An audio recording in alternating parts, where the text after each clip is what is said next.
여호수아서를 우리가 계속해서 살펴보는 가운데 오늘 여호수아 7장은 아이성 패배와 그로 인한 결과에 대해서 말씀을 하고 있습니다. 앞서 6장에서 여리고 성을 함락한 것은 우리가 살펴본 대로 하나님의 말씀에 순종함으로 이루어진 일이었습니다. 하나님께서 말씀하시고 그 말씀에 순종해서 하루 한 번씩 그렇게 여리고 성을 돌고 마지막 날 7째 날에는 7번을 돌았습니다. 지난주에는 그 7째 날에 돈 것을 저는 예배로 보았습니다. 왜냐하면 그 7째 날이라는 말이 안식이라는 말이 되어지고, 그렇다면 안식일 날 7번 곧 하루 종일 여리고성을 도는 것을 통해서 하나님께 간절히 그들이 구했고 하나님께서 놀라운 능력으로 여리고성을 무너뜨렸습니다. 약속의 첫 땅인 가나안의 첫 번째 성 여리고, 그 여리고는 전투나 무기에 의해서 무너진 것이 아니고 하나님의 약속과 그 약속에 순종하고 하나님께 예배하며 나아온 주의 백성들에 의해서 무너졌다고 볼 수 있습니다. 하지만 이 여리고 성과 관련되어진 놀라운 승리, 그 뒤에 오늘 본문에서는 아이성에서 이스라엘이 패배하고 그로 말미암아서 온 이스라엘이 낙담한 것을 알 수 있습니다. 오늘 본문에서 특별히 계속해서 등장하는 6절부터 등장하는 단어가 있는데 그게 바로 바친 것이라고 하는 단어입니다. 이 단어는 히브리어에서 사실 여호수아서를 통해서 우리가 계속해서 살펴봐야 될 부분이기 때문에 헤렘이라고 하는 단어를 우리가 기억해야 할 필요가 있습니다. 이 헤렘이라고 하는 단어는 받쳐졌다 혹은 진멸하라라고 했을 때 그렇게 번역이 되어지는 단어입니다. 받쳐진 것, 그것은 하나님께 드려진 것이라는 뜻이 있고 하나님께 속한 것이라는 의미도 있고, 이것은 부정적으로 쓰여질 때에는 그것을 진멸하라라고 하는 명령으로 나타나고, 긍정적으로 쓰여질 때는 하나님께 속한 것이라는 의미가 있습니다. 그래서 이 헤렘이라고 하는 단어를 여러분들이 여호수아를 통해서 계속해서 기억하시고, 혹시라도 제가 히브리어를 저는 신학교 때 배우고 대체로 읽을 줄은 알지만 그 부분들을 완전하게 해석해서 그렇게 전문적으로 보지는 못합니다. 하지만 몇 가지 중요한 단어들과 관련해서는 여러분들도 한번 기억해야 될 필요가 있습니다. 그래서 오늘 본문에 계속해서 등장하는 이 헤렘이라는 단어로 받쳐진 것이라는 의미를 함께 살펴보려고 합니다. 문제는 이 받쳐진 것과 관련되어져서 지난주 여호수아가 여리고성을 점령하기 전에 받쳐진 것이라는 단어를 가지고 계속해서 경고하는 내용이 나옵니다. 그게 바로 6장 17절 18절입니다. 6장 17절 18절에서는 여호수아가 이렇게 경고합니다. 이 성과 그 가운데 있는 모든 것은 여호와께 온전히 바치되 너희는 온전히 바치고 그 바친 것 중에서 어떤 것이든지 취하여 너희가 이스라엘 진영으로 바치는 것이 되게 하여 고통을 당하게 되지 아니하도록 오직 너희는 그 바친 물건에 손대지 말라. 헤렘, 헤렘, 헤렘, 헤렘, 헤렘. 계속해서 여호수아가 쓰고 있는 단어가 이 헤렘이라고 하는 단어입니다. 여리고성에 있는 모든 것들이 받쳐졌다. 그런데 여호수아가 이야기하고 있는 이것입니다. 숨쉬고 있는 모든 것들은 받쳐져서 헤렘해서 진멸해야 된다. 하지만 숨쉬지 않는 것, 곧 금, 은, 동철들, 그것들은 여호와께 바쳐라. 곧 여호와의 보관 창고에, 저장고에 너희들이 자발적으로 바쳐야 한다. 그렇게 경고했습니다. 살아있는 것들은 헤렘, 진멸시키고 살아있지 않은 그 물건들에 대해서는 하나님께 헤렘, 바쳐야 한다. 이것이 여리고성을 함락하기 전에 여호수아가 내린 경고의 말입니다. 그런데 7장 1절에 바로 그 여호수아의 경고를 무시하는 내용이 등장합니다. 7장 1절을 같이 한번 읽어보시겠습니까? 7장 1절입니다. 시작.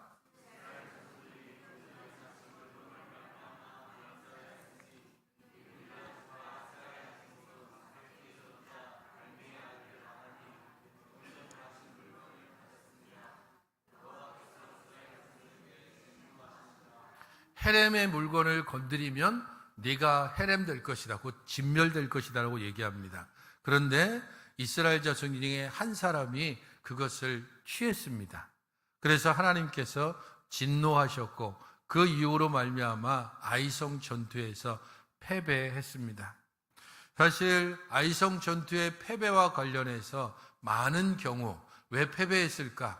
그것은 여리고성을 함락하고 난 후에 이스라엘 백성들이 교만하고 여호수아도 교만해진 것 같다. 그게 일반적인 해석이기도 합니다. 왜냐하면 정탐꾼을 보냈을 때 정탐꾼이 와서 이렇게 얘기합니다. 그 성이 매우 작습니다.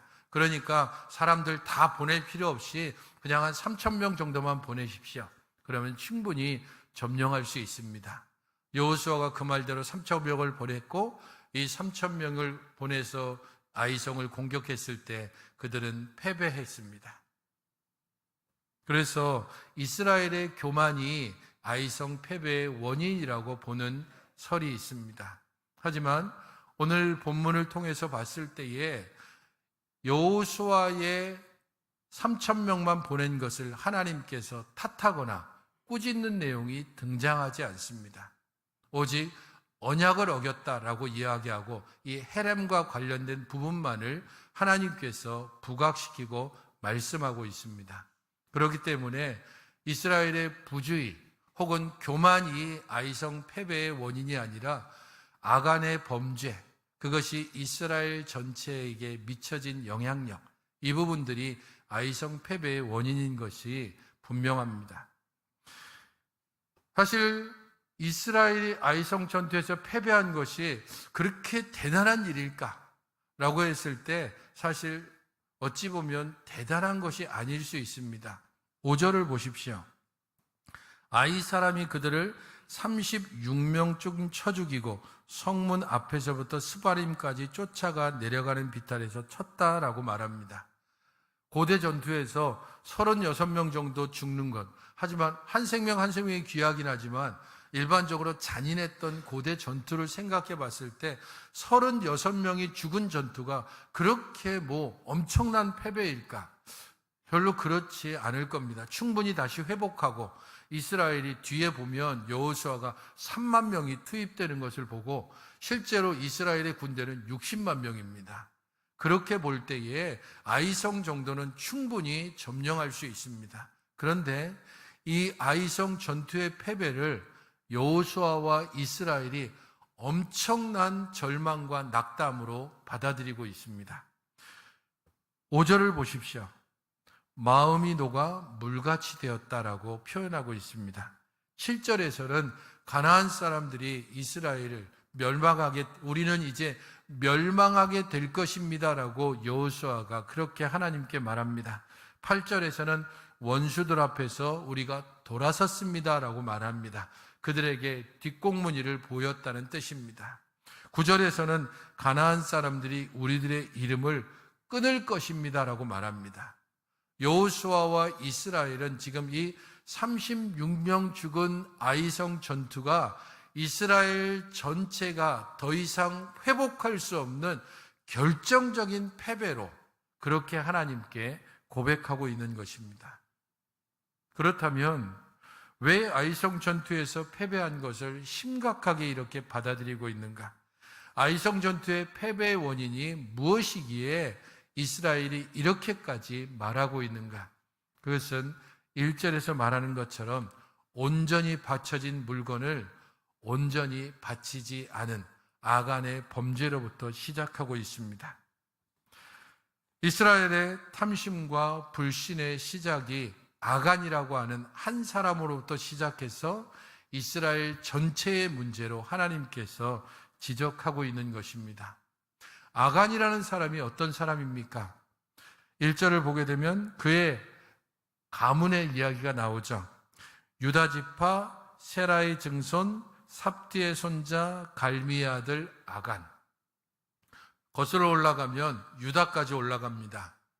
이 유다의 지파 세라의 증손이라고 얘기하는데, 세라라고 하는 이 사람이 누군가 하면 유다가 다말과 함께 낳은 베레스와 세라, 그랬을 때의 세라입니다. 상당히 유력한 가문의 사람이라는 겁니다.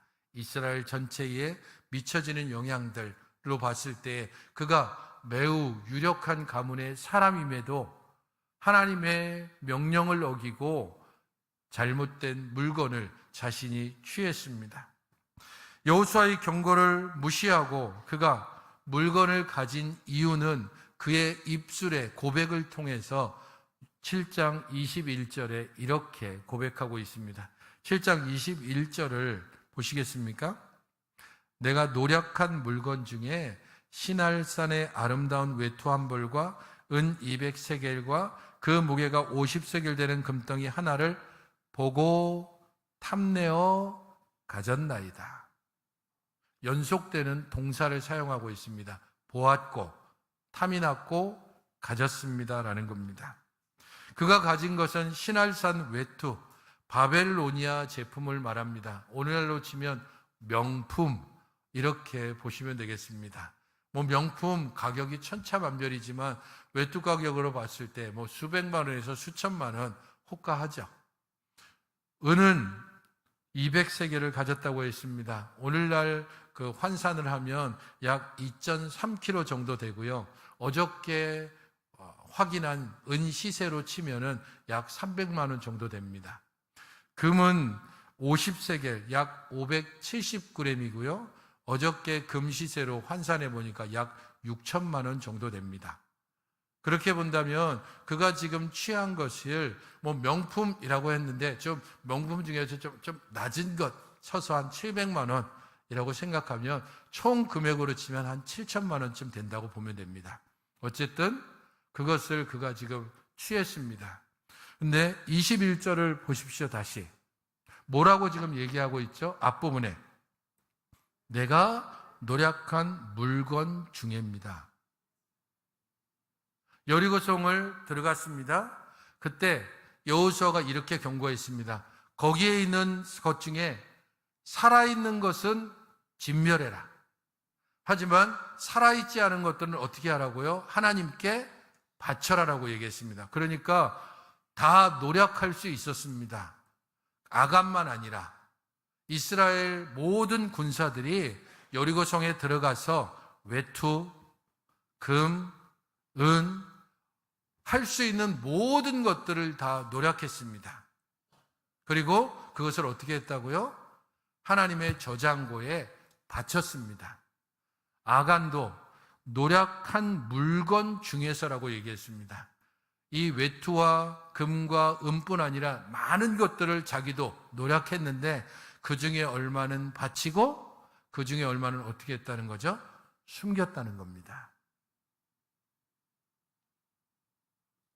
왜 그가 숨겼는가? 그 첫 번째는 탐심 때문이라고 스스로 고백하고 있습니다. 보고 탐내서 가져갔다라고 그가 말하고 있기 때문입니다. 보고 탐내어 가져갔다. 아간만 봤겠습니까? 시날산의 외투를 아간만 본 것이 아닙니다.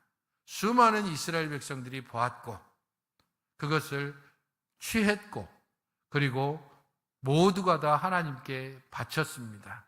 그런데 유독 아간만이 그것을 보았고 탐하는 마음이 생겼고 그리고 그것을 취했습니다. 취하지 말라라고 했는데 우리는 이 부분을 보면서 탐심과 관련된 요한일서의 경고를 다시 떠올릴 수 있습니다. 요한일서 2장 15절 16절은 이렇게 말씀하고 있습니다. 이 세상이나 세상에 있는 것들을 사랑하지 말라. 누구든지 세상을 사랑하면 아버지의 사랑이 그 안에 있지 아니하니 이는 세상에 있는 모든 것이 육신의 정욕과 안목의 정욕과 이생의 자랑이 다 아버지께로부터 온 것이 아니요 세상으로부터 온 것이라. 세상에 있는 것들을 볼 수밖에 없는 우리들입니다. 세상에 함께 속해 있기 때문에 우리는 외투도 볼 수 있고 금도 볼 수 있고 은도 볼 수 있습니다. 하지만 그것을 탐하여 곧 사랑하여 그것을 취하지 않도록 하는 것, 그것이 바로 하나님의 말씀과 명령과 계명을 기억하는 자의 마땅한 태도입니다. 하나님의 말씀과 명령을 기억하지 않으면 우리 안에 있는 탐심이 우리를 지배할 수밖에 없습니다. 그때 그 사람은 육신의 정욕에, 안목의 정욕에, 이생의 자랑에 빠져버리고 맙니다. 하나님을 온전히 믿고 따르는 것이 아니라 내가 드러나는 것, 내가 원하는 것, 내가 가지고 싶은 것, 그것들을 취하고 가져간다는 겁니다. 그 시작이 보는 것으로부터 시작합니다. 작년에 우리가 사사기 말씀 중에 삼손을 특별히 함께 살펴보았습니다. 보는 것과 관련해서 삼손을 따라갈 사람이 없습니다. 그는 수많은 여인을, 이스라엘 여인을 보았지만 유독 블레셋 여인을 보았고 그 블레셋 여인이 자신이 보기에 좋았고 그래서 블레셋 여인을 취했습니다.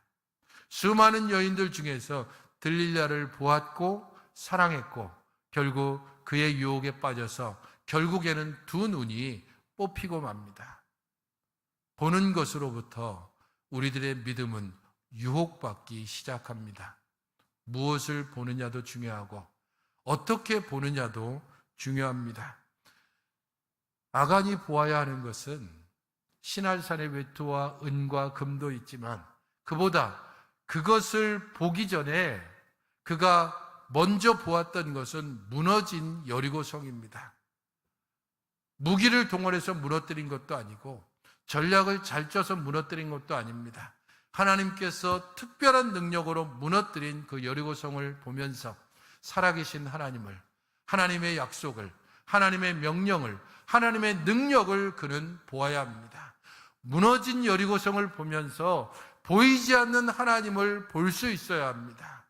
보이는 것들, 그 시날산의 외투와 은과 금을 보면서 이 땅으로 인도해 들이신 하나님을 볼 수 있어야 합니다.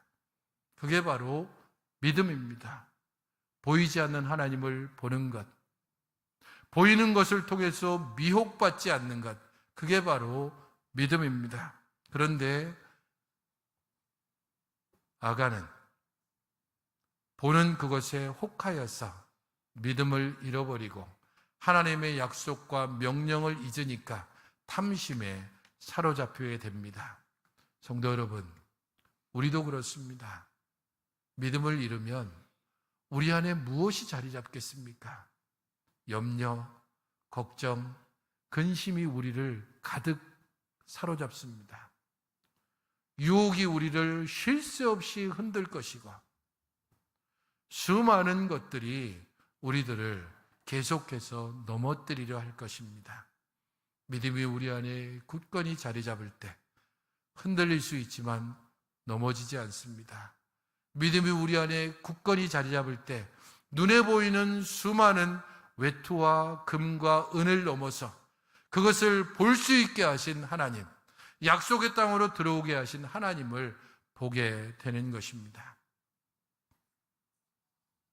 성도 여러분, 아간이 물건을 가지게 된 또 다른 이유는 무엇이겠습니까? 아간의 불신 때문입니다. 곧 하나님의 명령과 언약을 믿지 않았기 때문입니다. 11절을 보십시오. 하나님 앞에 엎드려서 절망하고 있는 여호수아를 향해서 하나님께서 이렇게 말씀합니다. 이스라엘이 범죄하여 내가 그들에게 명령한 나의 언약을 어겼으며 라는 겁니다. 하나님의 명령과 언약을 이스라엘이 어겼고 그 대표적인 사람으로 아간이 그렇습니다. 하나님의 명령과 언약은 신명기 7장에 잘 나타나고 있습니다. 가나안 땅에 들어가서 그들이 지켜야 할 명령과 관련해서는 7장 이전에 네 하나님 여호와께서 그들을 내게 넘겨 내게 치게 하시리니 그때에 너는 그들을 진멸할 것이라, 해렘시켜라. 그게 하나님의 명령입니다. 언약과 관련해서는 신명기 7장 9절부터 10절에 그런즉 너는 알라. 오직 내 하나님 여호와는 하나님이시요 신실하신 하나님이시라. 그를 사랑하고 그의 계명을 지키는 자에게는 천대까지 그의 언약을 이행하시며 인애를 베푸시되 그를 미워하는 자에게는 당장에 보응하여 멸하시나니 지체하지 아니하시고 당장에 그에게 보응하시느니라. 하나님을 사랑하고 계명을 지키는 자에게 언약을 이행하시고 인애를 베푸시겠다고 약속했습니다.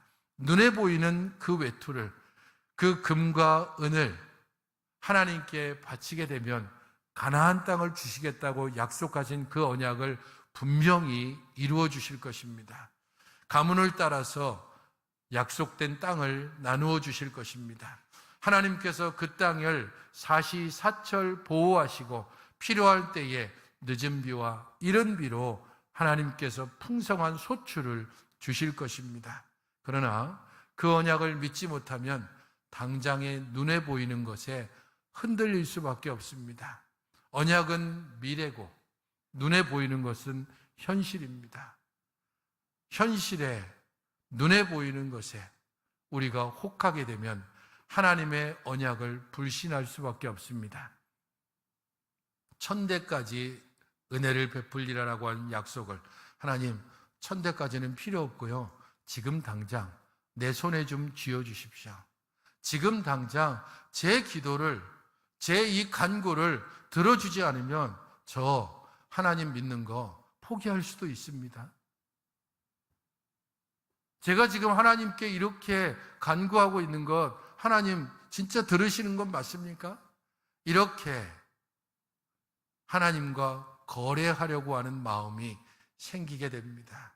믿음이 사라진 자리에 불신이 사로잡고 불신이 커져가면 두려움이 우리들을 붙잡고 그러면 미래는 더 이상 보이지 않고 현실만, 우리 앞을 가로막는 장벽만, 우리들을 유혹하는 금과 은과 명품들이 우리들을 사로잡을 수밖에 없습니다. 성도 여러분, 이 부분과 관련해서 우리는 솔직하게 우리 스스로에게 물어봐야 됩니다. 아간만 그럴까? 아간만 탐심과 불신을 가졌고 나는 과연 탐심과 불신에서 자유로운가? 내 일상의 생활 가운데, 내 지난 한 주간의 삶에서 정말 나는 하나님을 온전히 믿고 하나님의 약속을 따라서 살아왔다고 그렇게 말할 수 있는가? 이 부분과 관련해서는 오늘 겨자씨 모임 때 함께 나누어 보시기 바랍니다. 이 아이성 전투의 패배와 관련되어져서 우리가 또 하나 주목해 봐야 되는 것은 하나님께서 이스라엘에게 언약의 하나님으로 약속하신 자비를 베풀어 주신다는 사실입니다. 이스라엘 자손들과 관련되어져서 하나님은 아간이 아니라 이스라엘이 범죄했다라고 분명히 말씀하고 있습니다. 1절을 보십시오. 이스라엘 자손들이 온전히 바친 물건으로 말미암아 범죄했다. 아간이 범죄했다가 아니라 이스라엘 자손이 범죄했다라고 말합니다. 11절에서도 이스라엘 자손이 범죄하여 내가 그들에게 명령한 나의 언약을 어겼다. 아간이 아니고 이스라엘이 범죄한 것이고 이스라엘이 그렇기 때문에 이 범죄에 대한 책임을 져야 한다라고 분명히 말씀하는 겁니다. 하지만 하나님께서 이스라엘과 언약하신 것이 있습니다. 지금 이스라엘이 이 언약을 깼고 그 언약을 깬 당사자가 아간인데 이 언약과 관련해서는 이스라엘 전체가 책임을 져야 됩니다. 그런데 하나님은 그 언약을 기억하셔서 이스라엘에게 자비를 베푸시는데 15절이 그 내용입니다. 온전히 바친 물건을 가진 자로 뽑힌 자를 불사르되 그와 그의 모든 소유를 그리하라. 1절과 11절을 기초로 해서 본다면 이스라엘 전체가 불살림을 당해야 됩니다. 이스라엘 전체가 범죄한 것이기 때문에 이스라엘 전체가 진멸당해야 됩니다. 그런데 하나님께서 언약을 기억하사 그들 중에서 특별히 하나님의 언약을 어긴 뽑힌 자, 곧 아간만 불사르라고 명령하시는 것입니다. 특별히 이 불사르라고 하는 이유를 15절 후반절에서는 이스라엘 가운데서 망령된 일을 행했기 때문이다라고 말합니다. 이 망령된이라고 하는 단어는 헛되다, 텅 비었다, 공허하다라고 하는 의미가 있습니다.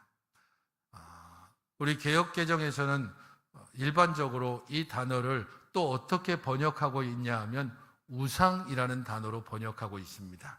아무것도 아닌 것.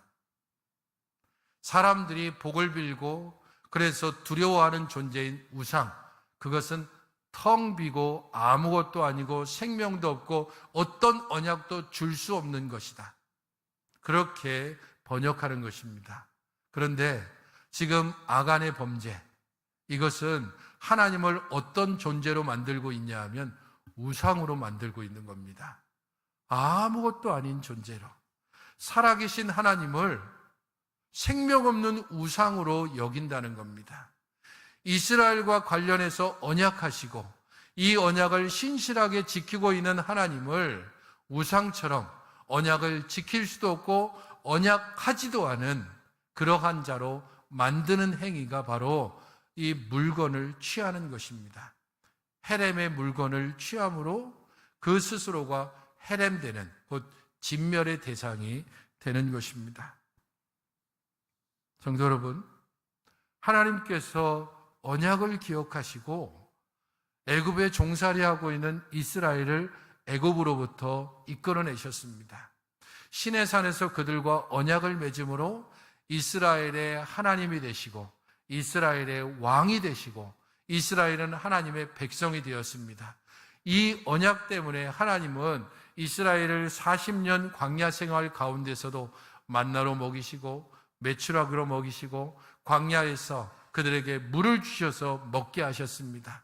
40년 동안 한 번도 옷을 그들이 갈아입지 않았지만 그 옷이 헤어지지 않았고 한 번도 신발을 갈아 신지 않아도 신발이 헤어지지 않았습니다. 이제 그들이 약속의 땅으로 들어왔습니다. 하나님께서 언약을 기억하셔서 이스라엘의 왕이 되셔서 친히 이스라엘 앞에서 싸우고 계십니다. 그래서 여리고성을 무너뜨린 것이고 앞으로 가나안 땅을 하나님께서 정복해 가실 것입니다. 그 모든 언약의 하나님을 깡그리 무너뜨리는 행위, 그게 바로 외투를, 금을, 은을, 받쳐진 물건을 자신이 숨겨두는 것입니다.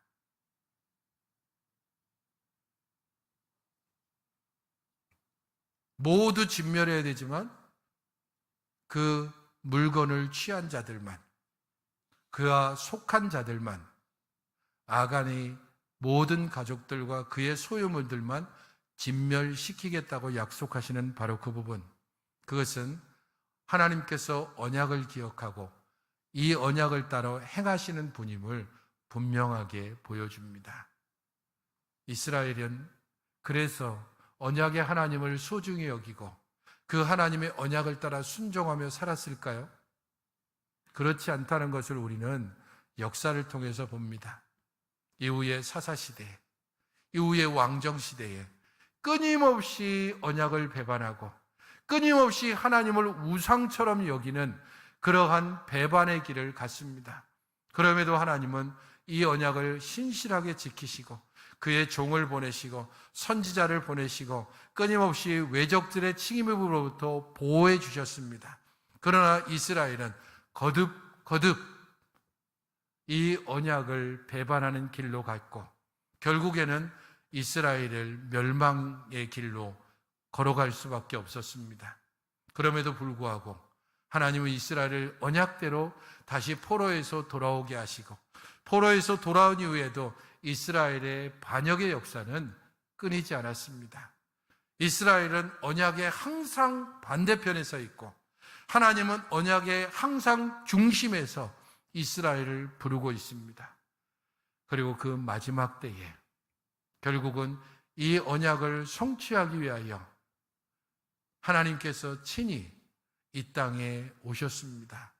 그의 아들을 이 땅에 보내셔서 사람의 몸을 입으시고 우리와 함께 다니시며 우리의 모든 고난을 다 당하시고 십자가에 달려 돌아가셨습니다.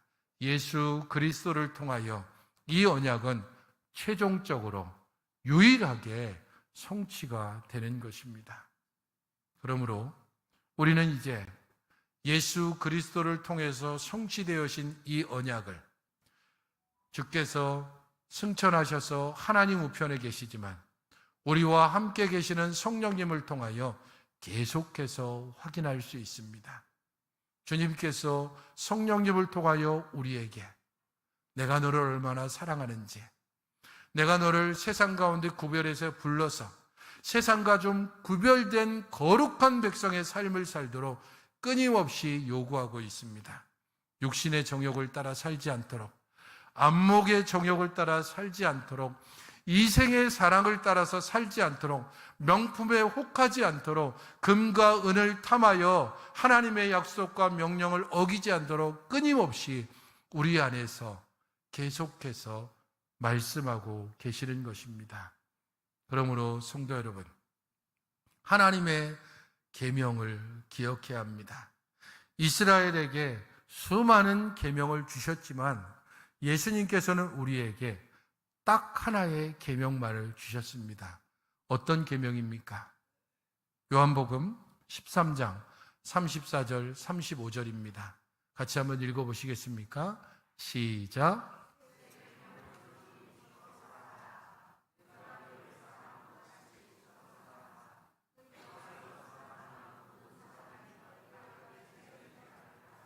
주께서 유일하게 주신 새로운 계명, 서로 사랑하라. 세상을 사랑하지 말고 눈에 보이는 것을 사랑하지 말고 서로 사랑함으로 세상 사람들이 너희들이 나의 제자인 것을 좀 보여줘라. 사랑할 수 없는 것들이라도 사랑하고 너희 형제를 사랑하는 것을 통하여서 세상 가운데서 구별된 자임을 분명히 보이라라고 명령하고 계시는 것입니다. 성도 여러분, 아간의 탐심과 불신이 우리 가운데도 여전히 있습니다. 그것을 이길 수 있는 유일한 길은 우리 안에 계신 성령님의 말씀과 명령을 따르는 게, 그리고 그 명령을 따르는 실제적인 실천은 사랑하는 것입니다. 하나님을 사랑합니다라고 고백한다면 눈에 보이는 형제를 사랑하는 것입니다. 우리의 가족을, 믿음의 형제들을, 우리에게 찾아오는 연약한 자들을 오늘 칼럼에도 썼고 여러분들 겨자씨 모임에서도 함께 나누도록 했지만은 때로는 우리를 속이려고 드는 뻔한 거짓말을 가지고 우리에게 나아오는 그런 연약한 자들에게 때때로 우리가 감당할 수 있는 한에서는 그들에게 속아주는 것을 통하여서 우리의 사랑을 그들에게 보여줄 수 있고 그 사랑을 통하여서 우리가 하나님의 백성임을, 우리는 보이지 않지만 우리의 믿음으로 고백하고 있는 그 하나님을 믿는 백성임을 보여줄 수 있는, 그래서 우리 안에 있는 탐심을 이기고 우리에게 찾아오는 불신을 이겨 하나님께 대한 믿음의 고백으로 살아갈 수 있는 여러분들이 되시기를 주님의 이름으로 축원드립니다. 기도하시겠습니다. 주 하나님 아버지, 저희들을 긍휼히 여기시고 붙잡아 주셔서 하나님의 은혜를 기억하고 하나님이 내게 주신 모든 은혜를 온전히 바라봄으로 주님께서 약속하신 바를 따라 살게 하시고 명령하신 바를 따라 순종하게 하셔서 저희들의 삶을 통해 하나님을 이 땅 가운데 보여주며 저희들의 사랑하고 계명을 지키는 삶을 통하여 하나님이 지금도 여전히 살아 역사하심을 온전히 증거하게 하여 주시옵소서. 탐심을 이기고 불신을 이기는 유일한 길이 하나님을 사랑하는 것이고 우리의 형제를 사랑하는 것임을 잊지 않게 하셔서 이 한 주간 하나님을 사랑하며 우리의 형제를 사랑하게 하여 주시옵소서. 예수님의 이름으로 기도하옵나이다. 아멘.